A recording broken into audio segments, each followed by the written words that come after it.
Hello and namaste, my beautiful friends. I am Jill Loftis of Nuit Astrology, and I'm joining you here today on Nadiya Shah's channel because Nadiya is still taking a little bit of time for rest and recovery. So we wish Nadiya perfect and radiant health as she takes a little break, and I am honored to be here with you to offer my forecast for the astrological week of July the 21st of 2024.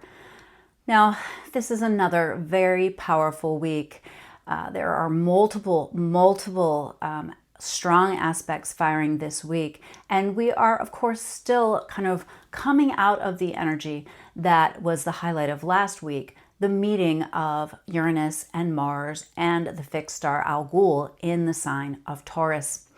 Now, Mars has moved along. Mars moves pretty rapidly, but Uranus is still touching this star. And in fact, on Saturday, the 20th, we are still going to have Uranus and Algol conjunct to the degree and minute. So they will stay in contact through August 8th. And so for that 26th, 27th degree of the sign of Taurus, in any of the fixed signs, I would still maintain alertness to sudden shocking events. Now, this could bring violence, this could bring more issues with technology, this could bring, it's Uranus, it has to be shocking, right? So I would still maintain that awareness of your circumstances and contact with your intuition in order to handle that energy wisely because it's quite erratic. Now, Mars, again, moving forward, shifts to the very last degree of Taurus, and when it does, it's going to send a beautiful connection to Neptune. This could be very inspirational. This could be really a fresh idea or notion coming through, really intuitive. I would definitely spend some time in nature in order to access this information.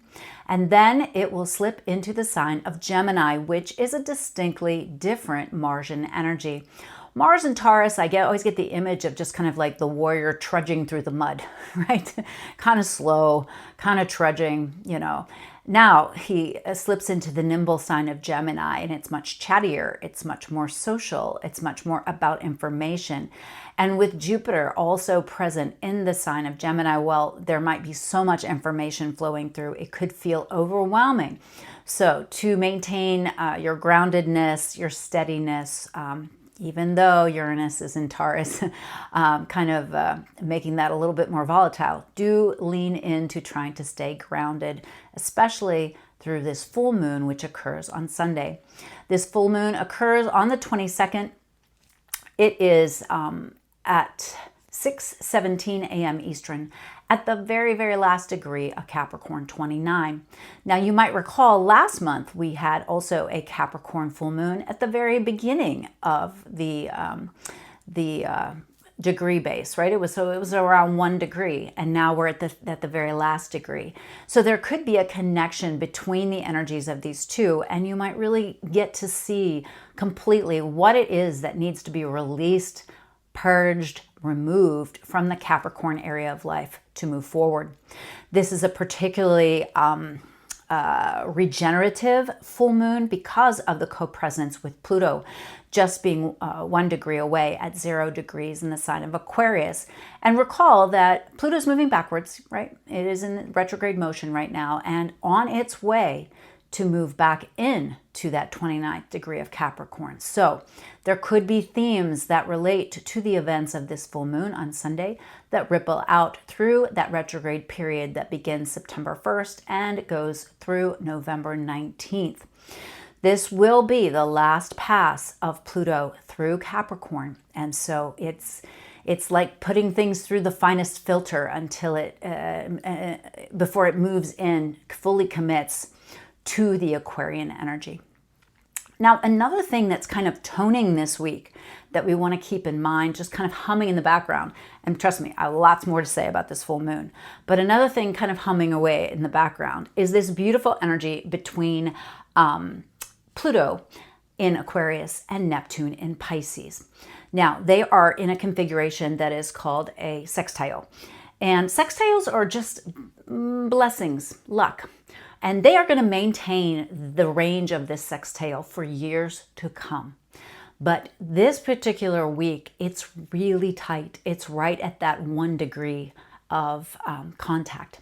And so these two transpersonal outer planets that really impact the masses from underneath. It's kind of like, I always think of this outer planet energy as being like a microwave or something that you can't really see, but it's there. It's kind of like you look at the air and you can't see the carbon dioxide versus the oxygen, but yet it's there and it impacts you, right? These transpersonal energies feel a lot like that. And it is all about change, evolution, revolution on a global scale. So you might really see, you've got to see where the Capricorn structures that have broken down because they were not, they're not ready to take us to the next phase. It's kind of like a rocket that has the booster and it takes you to one point and then you need something different to move forward to the next phase. That is the shift between Pluto in Capricorn to Pluto in Aquarius. And so we have to be change adept. We have to understand how things are going to evolve so that it has to be better for all, right? Aquarian energy is very much about group energy and Pluto is about the masses. But yet, even though Aquarius is about the group, it also highlights the individual because it's each individual strand in the fabric of life. Everything is essential and has to play its part. So you may feel that undercurrent in your life right now.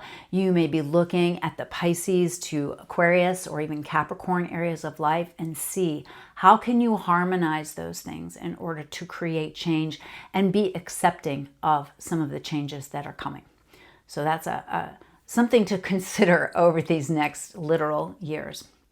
Now, this full moon is bright and early East Coast, 6:17 a.m., and right there co-present with Pluto. Now, there are a number of powerful aspects occurring on this same day. So not only is the moon standing across from the sun in Leo, right? Well, the sun in Cancer. That is about to move into Leo, right? But we also have Mercury in a clash configuration with Uranus. So when Mercury in Leo, really wanting to be seen, to be heard, Mercury in Leo wants to take the stage, wants to tell you what they think. In this clash with Uranus, that makes it feel like it's hemmed in, like it doesn't have the freedom or power that it might normally have. Something is pressuring it to break free or break through. So monitor the mind and of course monitor the mouth. Now we have the beautiful blessing of a connection between the benefics on this same day. We have Venus in Leo sextile to Jupiter. So this adds that lovely Venusian Leo energy, right? It's just so, beautiful and powerful and sexy, connected to that Jupiter and Gemini ideas, conversations. I really think that this is going to be a helpful lift to this moon. It could be a heavy, kind of Capricorn ruled by Saturn, could be a little heavy. But this Venus-Jupiter adds a little spark, a little verve. And so lean into those attitudes of gratitude and the positive energies. I'm also keeping in mind that there's a gorgeous flow right before the sun moves into Leo with Neptune, all right? So there's this finishing up the Capricorn energy, the Cancerian energy, finishing up the Cancerian energy and flowing beautifully with Neptune. And so this is also very supportive. Another note about this full moon, it is considered the Guru Purnima full moon. So the full moon where we honor our teachers. We honor the Guru, the person that removed the darkness for us. And so it's a powerful full moon to really step into that feeling of gratitude and gratefulness for everything that people have taught you, whether you really appreciated the lesson at the time or not. Those who have interacted with us and helped us to really see who we are in the powerful mirror of relationship, it is a wonderful time to honor and respect those people. Another thing I really thought was interesting about this 29 degree mark, 29 is the very end of any of the 30 degrees of each sign. And so there's a certain completion or wrapping up. And the Sabian symbol for this is a woman reading tea leaves. And I think this is so perfect, especially because of the Plutonian-Neptunian connection here, that the writing will be on the wall in some way, right? It's about reading the tea leaves. It's about looking at the symbolic events of this time period so that you can see how you need to adapt and change, what you need to loosen your grip on, where you need to let go of something that's keeping you from embracing the positive Capricorn qualities of discipline, structure, and strength. All right, so that's just Sunday. It's quite the powerful week. All right, and then we also have Monday, Mars, newly in Gemini, sending beautiful energy to Pluto.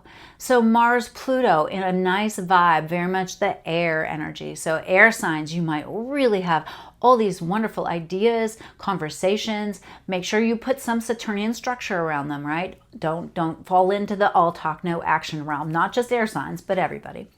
And then we've got that sun standing across the sky from Pluto in Aquarius. So Sun in Leo, very distinctly different vibe than Sun in Cancer, right? Sun in Cancer, very nurturing, sensitive, powerful yet intuitive, but now Sun in its favorite sign to be in the sign of Leo, the lion. So that lion-hearted energy is the energy of courage and bravery and stepping into the spotlight, but immediately standing across the sky from Pluto. So I see this, especially from Aquarius to Leo, and this is the first time we've seen it, right? This is our first glimpse on what the next 20 years are going to look like every time this time of year arrives and the sun is going to stand across the sky from Pluto. Pluto indicates the masses in Aquarius, right? And the sun indicates a solar figure. So it could be very interesting to see that push-pull dynamic between the people and the king, right?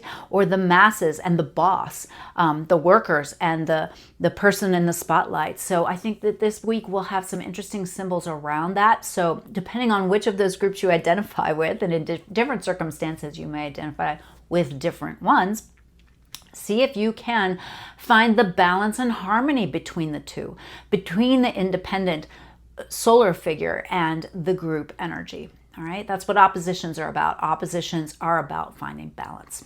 All right, now let's take a look here. In another quick note, Mercury in Leo, remember it's in the shadow zone, is still in a harsh aspect to Uranus as we get into this, Sun-Pluto situation. And so there really will be this kind of a strong emphasis on the Leo energy. It's going to be very brash. So watch that you are communicating in a way that's not too fiery. I thought of it immediately as this example. I used to have a friend who, and in any conversation, she would just pretty much say, literally, what about me? What about my needs? And it got to be kind of an insider joke, but truly, I mean, that was the lens through which she saw the world. Like, what about me? What about my needs? I see that as a Mercury and Leo situation, and especially in this harsh angle. And so you might want to think, yeah, okay, what about me and my needs? It's not that we shouldn't be concerned about ourselves and our needs, but try to open up to being a little bit more broad-minded about that and maybe not quite so rash or quick to speak, okay? All right. Now, on Tuesday, we're still going to observe that push-pull between the sun and Pluto. The moon is going to move into Pisces and make some positive connections. It's going to really add to that kind of intuitive flow, all right? So, feeling into what you should do. It'll touch Saturn, which adds a little bit of serious, right? Anytime there's Moon Saturn, it can add a little heaviness. And then there will be Moon Neptune, right? A little inspiration as we move into Wednesday. And then we've got still Mars trining Pluto. Mars also begins to pick up a sextile to the sun in Leo. So these ideas that keep coming up, the Mars ideas, right? Mars is all about action. And so these ideas will come up and you will need to take some kind of action to birth them into the world. This is a week where I also would encourage you to use the great Eckhart Tolle system of looking at any situation. He says, in any situation, you always have three choices. You can accept it completely and no stress, no fuss, no emotional spinning. You can remove yourself from the situation, or you can change it. Pick one, okay?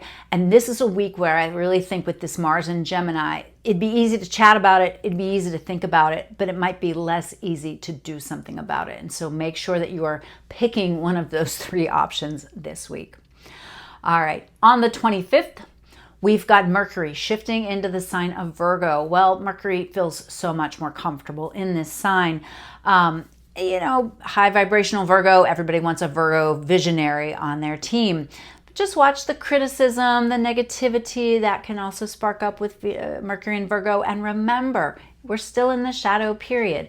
It will be traversing these degrees again. So take note of what comes up that you may have to reconsider, rethink, or redo over the month of August. All right.